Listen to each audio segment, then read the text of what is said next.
There are sometimes that you shouldn't put effort into things and sometimes you should. It was a transatlantic crossing and the entertainment manager was always looking for free ways to entertain the guests over this long 5 days at sea. There are only so many times you can get away with the same old Ents host quizzes and game shows.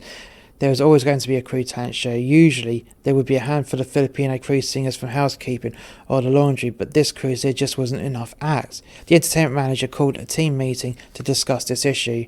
I need acts for the talent show, which is scheduled for 2 days' time, and as I'm on your boss, you'll all be drawing straws to see who's going to be in the show.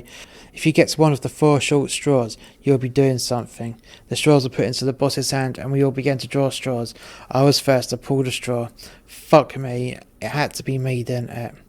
What the fuck am I supposed to do? I can't sing, I can't dance, and magic is a piece of shit that I just won't do, I said. I hear you're a writer, so write something funny and be ready to get on the stage in 2 days' time, the entertainment manager said with a cheesy grin. I stormed out of the ring. I went back to my cabin and began to write. The next day I got a page from the assistant entertainment manager. I picked up the phone and dialed him back. Paul, how's your acts coming on? He said. Oh, I'm just shy of 5 minutes, I replied. Good, that will do, he said. When are you guys going to give me a preview? I said. We don't have any time, plus the sound check is only long enough to check the lines, so there's no rehearsal time allocated before the show, as we have a movie in the aft lounge just before you start, he said. Shit, dude, I'm worried my work won't be good enough. There simply isn't enough time, I said. Don't worry, you'll be fine, just make sure you don't swear and it'll all be gravy, he said, and then he hung up on me. What a cunt, I thought. It was now show day and the stitch-up continued right to the sound check. We were given the line-up. The bastards put me first. No fucking way. Why couldn't I go second or third, but first? What a bunch of cunts. My sound check lasted all of 2 minutes to establish the monitor level so I could hear myself on stage. For the next 90 minutes during the film, I have to say I was shitting myself. I sculled a 4-pack of beer just before I went backstage towards the end of the movie. The movie went down, the lights went up. The room was packed with people. It even exceeded capacity with passengers sat on each other's laps. Then, as the compere brought me out, I realised my mistake. I banked on the passengers' children being upstairs in the youth centre, and like a cunt, I really should not have made that assumption. The room was full of kids. I could just tell that my work would be absolute marmite now. I walked out onto the stage, gulped and started my act. I hate children. Good evening, ladies and gentlemen. Hands up who has young children, and hands up who that don't have children. Hands up who gets annoyed by screaming children. See, I do. I get irritated all the time by them. For me, there is nothing worse than finishing a long day at work to then go to the supermarket and be greeted by the family shopping trip. The aisles packed out with big families and lots of kids running up and down screaming their heads off and touching the things that you want to buy. If it's not playful screams, it's the tantrums. Daddy, daddy, I want it, I want it, I want it. Wah, wah, wah. If it's not the tantrums, then it's the grossness of looking at a child with snot running down his nose as he or she hasn't learnt to wipe their nose or even learnt to ask for a tissue. Sometimes it's the constant incontinence that gets me. My niece came over to visit me not so long ago whilst my brother was changing her nappy. Legs up, wipey, wipey, wipey, wipe, wipe, wipe. There was another explosion of weird coloured foulness that launched itself over my leather sofa. There's nothing worse than doing a night shift to be woken up by some brat kicking his ball up against my bedroom wall. So for any children out there in this theatre, listen up and take heed. If you're parents of the little kids, it's your responsibility to pass on my words to your children, for this will make them better people when they grow up. Soundboy, play the music. The drawings you give to your parents, to your uncles and your aunties, and even friends of the family are an insult to art. If you give me a drawing of a stick man with 10 fingers in each hand with my name attached to it, well done! You just offended me. You've drawn me like an anorexic mutant. You don't have anything interesting to say, so shut up. If you can't talk to me about recent political scandals or British Gas raising the prices of my electric, then I don't want to talk to you. Anything you make me as a gift will give me DMV, as you have poor personal hygiene. Well done, and thank you for that present. Shop workers hate you because you haven't learnt how to look with your eyes and not with your hands. Remember, People don't want to catch DMV. Eyes, not hands. In a few years' time, you will see members of One Direction ask them, Big Mac and fries, please. There is nothing cute about you telling me a story that you cannot finish.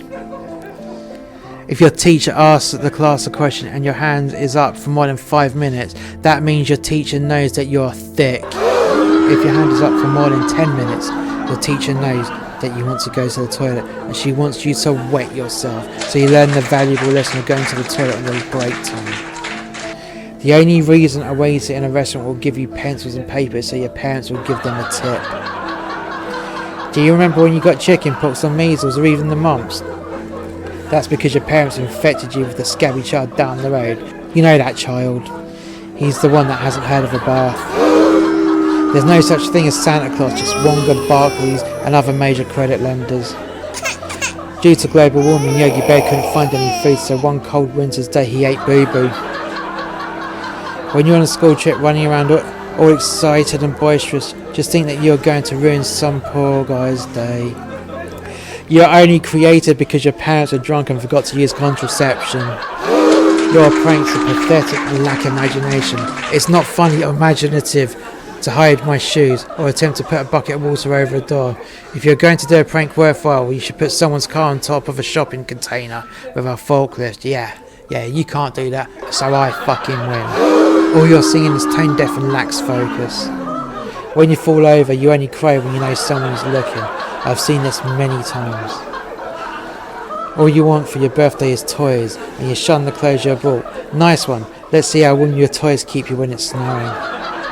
At dinner time, you throw your food on the floor because you don't want to eat it, and you don't even realise that there are children out in the world that would walk an entire day just to eat it out of my bin. Your lies are pathetic and lack depth. I once caught my niece out when I went to the fridge and saw that my chocolate cake was missing. When I found her, she had chocolate around her mouth. I asked her, "Have you eaten my cake?" She said no. I asked her, "So why is there chocolate around your mouth?" She told me there isn't. I said, "So what is this?" Scraping the chocolate from her cheek. "Oh, that was a gift from the Easter Bunny. It was the middle of bloody July. The fairy tales you were told by Disney are all lies. When the princess kissed the frog, he didn't turn into a prince. She didn't even kiss the frog. The real story is that the princess threw the frog at a wall and it killed him.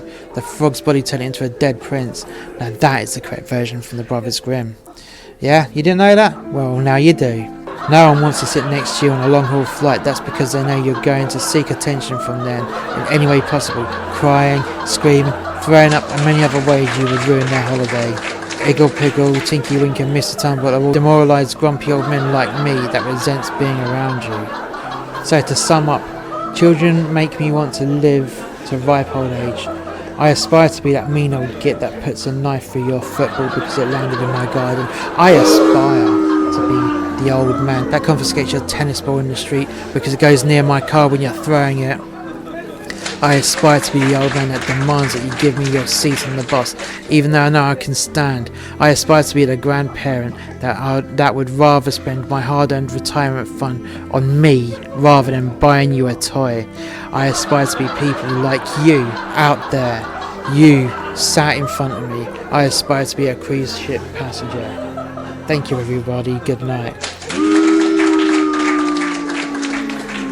I left the stage quickly. There was some applause. There was some nervous applause, mainly from the people who were thinking, did he just say that? And I'm not going to lie about this. I could definitely hear some boos. I returned backstage to be greeted by my fellow crew entertainers, who were all rolling around with laughter. I must have said what they were all thinking. The laughing suddenly stopped. I looked around and saw the entertainment manager. Boy, did he not look happy. In fact, he looked furious. "Walk with me, please," he said. The entertainment manager pushed the bar on the fire escape and led me out to backstage. We walked down the staircase. The big man was silent. He did not have anything to say on this long walk through the crew corridors. I knew we were heading to his office the long way. It would be easier and quicker to have gone through the passenger promenade date, but we didn't. This walk was full of purpose. I could sense the world's biggest ever bollocking approaching. As we were getting closer to his office, you could cut the air with a knife. That's how tense it was. We finally made it to the section of corridor where his office was. As he went through the fire screen doors, the entertainment manager pressed the override button to close them. The doors swung shut with a massive thud. We got outside his office. "Wait here," he barked. Man, you could see the anger and the drawl coming out of the corner of his mouth. He walked on, and when he was out of sight, you could hear the other thud from the other fire doors at the far end closing. The entertainment manager came back, and we walked into the office. There were a few entertainment officers sitting inside having a bit of a bullshit and drinking coffee. The entertainment manager looked at his team members. He didn't need to say anything. They could see the rare anger in his eyes. As the officers made their exit, the entertainment manager said, "I don't care who does it, but you lot will stand on the outside of both sets of fire doors, and you will not let anyone pass until I say so." The entertainment officers left in double time. No one wanted to be around for this, though I did assume they would stick their head into the corridor throughout my bollocking so they could gossip about it later on. The entertainment manager went over to his desk and sat himself in his chair. He then invited me to sit down opposite him. I sat down. The boss reached down into one of his drawers and pulled out a bottle of rum and 2 glasses. He poured himself a generous measure, then poured me a piss-poor measure. "Drink," he said. I did. I knocked it back without flinching as he did. "Turn your pager off," he said. I did, and so did he. He took his phone off the hook. Certainly there was no chance of escape by excuse. He poured us both another drink. Once again he gave himself a generous measure and poured me a piss-poor measure. We both downed our glasses without flinching. The big man stood and flipped the table towards me. It was fortunate that my chair was on Carter's. I could see the table coming towards me in slow motion. I kicked my chair backwards, narrowly avoiding the table. Debris and stationery went everywhere. Paperwork glided to the floor, and the desk made an almighty clang on the metal floor of the deck. What the fuck possessed you to do that act? 2 weeks before Christmas, you tell kids there was no such thing as Santa fucking Claus. Did you not hear that some children were crying when you said that? I bit my tongue, then said with a cheeky grin, "Well, you got a laugh, and an even bigger one when the audience heard the kid crying." I could see the stress vein bulging out the man's neck.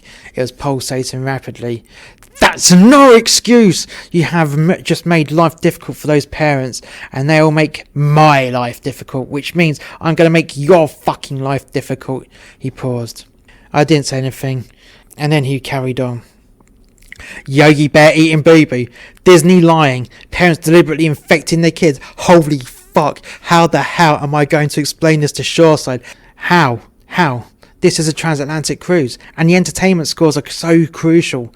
What's a Shoreside going to say when the passenger feedback comments get sent through, and some comments saying things like, 'Comedy acts ruin my fucking Christmas'?"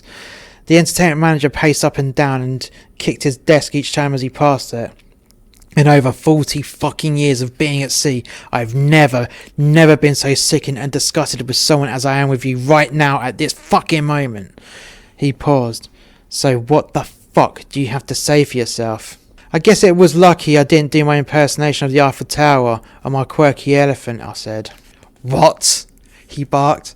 "Well, the Eiffel Tower is where I stick a bottle of vodka down my trousers, and the bottleneck protrudes from my zip, and the elephant is where I pull out my pockets, and I pull my dick out of my flyers," I said. "Shut up," he barked.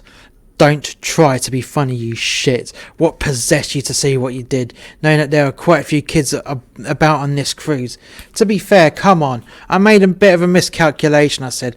"A miscalculation? What the fuck is that when that's at home?" he snapped. "Well, come on, considering the time of day was early afternoon, which coincides with lunch in the buffet, and with the youth centre being open at the time. Not to mention going back to back with the movie written for old people. I expected minimum children, and not a room packed with children and families. Also, as it is as much fault as mine as it is yours." The entertainment manager cut right in. "How are you blaming this on me, you fucking shit?"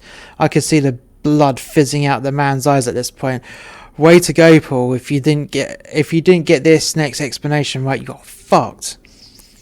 How many times did I ask for my work to be vetted, and how many times did I get mugged off by you and your assistants, saying that you're too busy? Every fucking time. I even emailed you the script last night and marked it as high importance. Hell, I even put on a red flag on the email and went to the trouble of putting a red confirmation just to make sure that you read it. So it's not just me to blame. There is a paper trail. So if and when it gets investigated by Shoreside, the fact that you could have prevented this would be pretty apparent. I started to sweat. Did I do enough deflection to save my ass? There's a long silence between both of us. At this point, the entertainment manager had just about calmed down. He looked at me. "You're right," he said.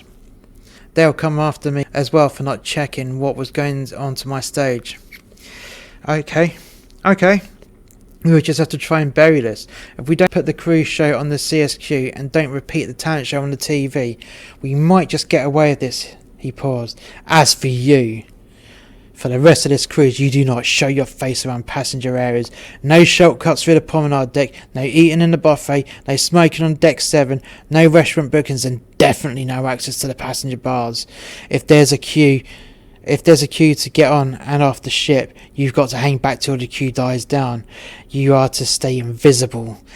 Fucking visible. Now get the fuck out of my sight." I left the office with haste and didn't look back. I marched through the fire screen doors and past the entertainment host who was guarding the door, then headed towards my cabin. Suffice to say, from that point, I never had a conversation with this particular entertainment manager ever again. Just the occasional hello and the odd bollocking.